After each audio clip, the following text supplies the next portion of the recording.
Good morning. এই যে আমি বিছনার কাপড়গুলো সব আজকে ধুমো লিগে খুললা লইতেছি।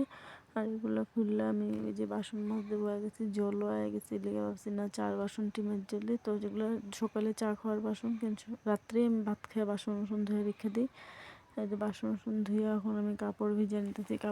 কাপড়গুলো ধুমো, কাপড় ধুয়ে মুখে লিগে 10টা বেজে গেছে না, তখন শীতের দিন রৌদ্র যে পোকা, রৌদ্র গেলে তো আর শুকাইবো না, তো এগুলো ধুয়ে দিতেছি, ধুয়ে মিললে দিতে গেছি, এগুলো মিলে দিতেছি। প্রচুর রৌদ্র উঠছে আজকে, কাপড়টি আরও ধুয়ে দিছি। আর এতদিন ধুইনি, আমি বিহু হয়ে গেছে সামনে।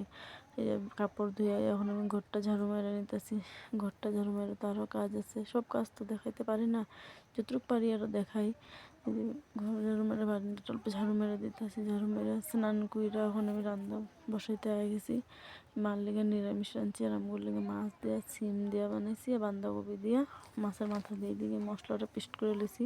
এদিকে রান্না বসাই দিছি, রান্না বসাই আমার মনটারে ঘুম পাতায় দিছি, ঘুম পাতাই আয়া এদিকে দেখো রোদ্রুতে কাপড়ের না, আমি কাপড়গুলো গুছিয়ে নিতেছি, বিছনাটাও গুছিয়ে নিছি, গুছিয়ে এদিকে রান্না করা হয়ে গেছে। এদিকে চুলাটাও মুছে নিতেছি, কিনা আজকে নিরামিষ, মা তো বিকেলে আবার চাও খেয়ে ফেলি বাই আসলি।